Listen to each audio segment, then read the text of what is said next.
दोस्तों आज हम लोग क्वांटाइजेशन ऑफ चार्ज पे बात करेंगे। मैं आपको बताऊं कि साइंस में पैकेट को क्वांटम कहा जाता है। जैसे अगर चिप्स का पैकेट है, पैकेट का मतलब होता है एक फिक्स अमाउंट। चिप्स का पैकेट है तो उसको क्वांटम ऑफ चिप्स बोलेंगे। अगर मिल्क का पैकेट है तो उसको क्वांटम ऑफ मिल्क बोलेंगे। एनर्जी का पैकेट है तो उसको क्वांटम ऑफ एनर्जी बोलेंगे। यदि चार्ज का पैकेट है तो उसको क्वांटम ऑफ चार्ज बोलेंगे। तो आज हम लोग क्वांटम ऑफ चार्ज पे बात करने वाले हैं। इसको समझाने के लिए मैं आपके सामने एग्जाम्पल लिख लेता हूँ। मेरे पास दो पॉट है, आपको दिख रहा होगा स्क्रीन पे, एक ए और दूसरा बी। दोनों पॉट में हमने 50-50 kg मिल्क कलेक्ट किया। बी वाले पॉट में मैंने ओपन मिल्क कलेक्ट किया और ए वाले पॉट में मैंने क्या किया कि सुधा का या फिर मदर डेयरी या फिर अमूल का 1 kg, हालांकि 1 लीटर का आता है लेकिन मैं आपको समझाने के लिए बोल रहा हूँ, 1 kg मिल्क का पॉकेट यहाँ पे कलेक्ट किया 50 kg। मेरा यह क्वेश्चन है कि दोनों में से किस पॉट का मिल्क जो है कंटिन्यूअस है और किस पॉट का मिल्क डिसकंटिन्यूअस है। आप देख सकते हैं कि बी पॉट का जो मिल्क है वो कंटिन्यूअस है, लेकिन ए पॉट के मिल्क में प्रत्येक मिल्क का जो पैकेट है वो 1 kg का है और प्रत्येक पैकेट के 1 kg का मिल्क दूसरे पैकेट के 1 kg के मिल्क के साथ डिसकंटिन्यूअस है पैकेट होने के कारण। तो देखिए मैंने यहाँ पे नीचे में लिख भी दिया है कि ए का मिल्क जो है डिसकंटिन्यूअस और बी का मिल्क जो है कंटिन्यूअस है। डिसकंटिन्यूअस को डिस्क्रीट भी बोलते हैं। अब मैं आपको एक चीज़ मैं आपसे क्वेश्चन पूछना चाहता हूं कि दोनों में से कौन सा मिल्क क्वांटाइज्ड है। ऊपर में आप देख सकते हैं पैकेट को यहाँ क्वांटम बोलते हैं, तो जो मिल्क क्वांटम में पैकेट में होगा उसको क्वांटाइज्ड बोलेंगे, जो मिल्क पैकेट में नहीं होगा उसको अनक्वांटाइज्ड बोलेंगे। कोई भी चीज़ पैकेट में पाया जाता है तो उसको क्वांटाइज्ड कहा जाता है। तो आप देख सकते हैं ए पॉट का जो मिल्क है वो पैकेट में है, इसलिए इस मिल्क को हम लोग क्वांटाइज्ड कहेंगे। और ये मिल्क चूंकि पैकेट में नहीं है इसलिए इसको हम लोग अनक्वांटाइज्ड कहेंगे।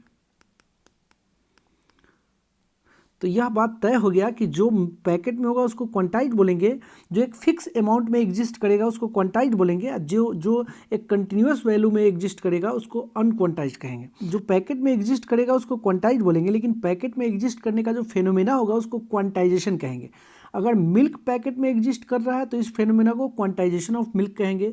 अगर चार्ज पैकेट में एग्जिस्ट करेगा तो इस फेनोमेना को क्वांटाइजेशन ऑफ चार्ज कहेंगे। तो चलिए एक क्वेश्चन मेरा और है इस एग्जाम्पल से कि अगर दोनों मिल्क में से अगर मैं बच्चों में डिस्ट्रीब्यूट करना चाह रहा हूँ तो आप देख सकते हैं कि ये जो बी वाला मिल्क है, इस मिल्क से मैं किसी को 1 kg, 2 kg, 3 kg, 3.2 kg, 3.7 kg कोई भी अमाउंट इसमें से डिस्ट्रीब्यूट कर सकता हूं। लेकिन अगर आप इस ए वाले मिल्क से, जो कि क्वांटाइज्ड मिल्क है, इससे अगर हम डिस्ट्रीब्यूट करना चाहेंगे बच्चों में तो मैं 1 kg दे सकता हूं। उससे ज़्यादा देने का मन करेगा तो 2 kg, उससे ज़्यादा 3 kg। मैं चाहूँगा कि 3.4 kg दे दूँ, 3.7 kg दे दूँ, तो यह पॉसिबल नहीं है। जब कभी मुझे देना होगा तो 1 कंप्लीट पैकेट देना होगा या 2 कंप्लीट पैकेट या 3 कंप्लीट पैकेट। मैं पैकेट को तोड़ कर नहीं दे सकता हूँ। अगर मैं चाहूँगा 2/3 पैकेट देना तो ये पॉसिबल नहीं है, क्योंकि यहाँ का मिल्क कैसा है, क्वांटाइज्ड है। और यहाँ पर मिल्क का जो प्रत्येक क्वांटम है, प्रत्येक पैकेट है, वो 1 kg मिल्क के बराबर है।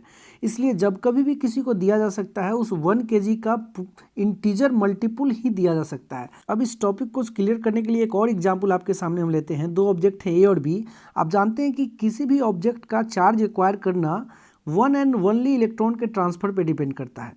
तो यदि ए से बी में अगर 1 इलेक्ट्रॉन का ट्रांसफर होता है तो जो ऑब्जेक्ट इलेक्ट्रॉन को गेन करता है वो निगेटिवली चार्ज हो जाता है, तो बी का चार्ज हो जाएगा -1e और ए का चार्ज हो जाएगा +1e।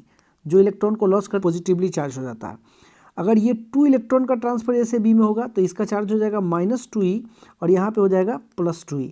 अगर ए से बी में 3 इलेक्ट्रॉन का ट्रांसफर होगा तो बी का चार्ज हो जाएगा -3e और ए का चार्ज हो जाएगा +3। लेकिन आप कहेंगे कि 1/2 इलेक्ट्रॉन का ट्रांसफर ए से बी में पॉसिबल नहीं है। आप कहेंगे 2 and 1/3 इलेक्ट्रॉन का ट्रांसफर, तो ये भी पॉसिबल नहीं है। जब कभी भी इलेक्ट्रॉन ट्रांसफर होगा तो एक इंटीजर नंबर के रूप में। तो इससे यह तय हो रहा है कि चार्ज भी पैकेट के रूप में एक फिक्स्ड अमाउंट के रूप में एग्जिस्ट करता है और यही फिनोमेना क्वांटाइजेशन ऑफ चार्ज कहलाती है। यहाँ पे मैंने डेफिनेशन भी लिख दिया है। Charge exists in discontinuous packets which is known as quantisation of charge. आगे देखिए, जहाँ पे ईच पैकेट ऑफ चार्ज जो है 1.6 × 10⁻⁻19 कूलाम चार्ज के बराबर होता है, which is denoted by E. इसको बेस यूनिट ऑफ चार्ज या फिर इसको एलिमेंट चार्ज कहा जाता है, जो कि हम पहले भी डिस्कस किए हुए हैं। किसी भी ऑब्जेक्ट द्वारा जो चार्ज एक्वायर होगा, देख सकते हैं दोस्तों यहाँ पे, किसी भी ऑब्जेक्ट द्वारा अगर 1 इलेक्ट्रॉन ट्रांसफर हुआ तो +1e -1e, 2 इलेक्ट्रॉन तो +2e -2e, 3 इलेक्ट्रॉन तो +3 -3, यानी किसी भी ऑब्जेक्ट पे जो चार्ज एक्वायर होगा वो ±ne होगा, जहाँ n जो है आप देख सकते हैं किसी भी ऑब्जेक्ट द्वारा जो चार्ज एक्वायर होगा ±ne होगा, जहाँ पे n जो है 1 2 3, अगर 4 इलेक्ट्रॉन तो 4 +4e -4e, 5 इलेक्ट्रॉन तो +5e -5e, n जो है एक इंटीजर नंबर होगा और e जो है 1.6 × 10⁻⁻19 कूलम चार्ज के बराबर होगा। इस टॉपिक को क्लियर करने के लिए मैं आपको कुछ न्यूमेरिकल एग्जाम्पल ही बता रहा हूँ और उसके लास्ट में मैं आपको एक टिप्स भी बताऊँगा। दोस्तों यहाँ पर एक क्वेश्चन मैंने आपको दिया है, is a charge of 1.2 × 10⁻19 coulomb possible. जैसे ऊपर में याद होगा कि इस एग्जाम्पल में से अगर ये जो क्वांटाइज्ड मिल्क का जो पॉट है, इसमें से अगर मैं कहूँ कि 3.3 kg किसी स्टूडेंट को क्या मिल्क डिस्ट्रीब्यूट किया जा सकता है, तो आपका जवाब होगा नहीं। जब कभी भी मिल्क डिस्ट्रीब्यूट किया जा सकता है तो इसका जो एलिमेंट्री पॉकेट है जो कि 1 kg मिल्क के बराबर है, उसके इंटीजर मल्टीपल के रूप में किया जा सकता है। ठीक उसी तरह से चार्ज का जो एलिमेंट्री पॉकेट है वो 1.6 × 10⁻⁻19 कूलम चार्ज के इक्विवेलेंट होता है, जिसको ई से डिनोट करते हैं। चार्ज का भी जो ट्रांसफर किया जा सकता है वो इंटीजर नंबर ऑफ पॉकेट्स के रूप में किया जा सकता है। तो उससे हम लोग चेक कर सकते हैं कि कोई चार्ज पॉसिबल होगा या नहीं। तो देखिए हम लोग कैसे चेक करेंगे। Q बराबर, चार्ज बराबर आप देख सकते हैं दिया हुआ है 1.2 × 10⁻⁻19 कूलम। एक फॉर्मूला हम लोगों ने ऊपर पढ़ा है, Q = Ne +-Ne, plus charge के लिए +Ne, अब माइनस चार्ज के लिए -Ne भी लिख सकते हैं। अब N = क्या हो जाएगा यहाँ पे, Q/E। Q के जगह पे हम लोग लिखेंगे 1.2 × 10⁻⁻19 कूलम और E के जगह पे लिखेंगे 1.6 × 10⁻⁻19 कूलम और ये कैंसिल हो जाएगा। ये हो जाएगा 1.2 / 1.6 = 12/16 = 3/4। तो N = आया 3/4। आप ऊपर में देख सकते हैं यहाँ पर बताया हुआ है n जो होना चाहिए इंटीजर होना चाहिए और यहाँ पे n जो है आपको फ्रैक्शन आया। तो कभी भी 3/4 इलेक्ट्रॉन का ट्रांसफ़र नहीं हो सकता है। जब भी होगा इंटीजर नंबर ऑफ इलेक्ट्रॉन का ट्रांसफ़र होगा, तो हम लोग यहाँ पे जवाब लिखेंगे कि given charge is not possible. इसी तरह से आपको कंसेप्ट क्लियर करने के लिए एक और न्यूमेरिकल मैं नीचे बता रहा हूँ। How many electrons will a body will loss और gain to acquire -1 coulomb charge. इस क्वेश्चन का आंसर तो हम लोग बाद में देंगे। सबसे पहले आप बताइए माइनस चार्ज के लिए इलेक्ट्रॉन को लॉस करेगा कोई ऑब्जेक्ट या गेन करेगा।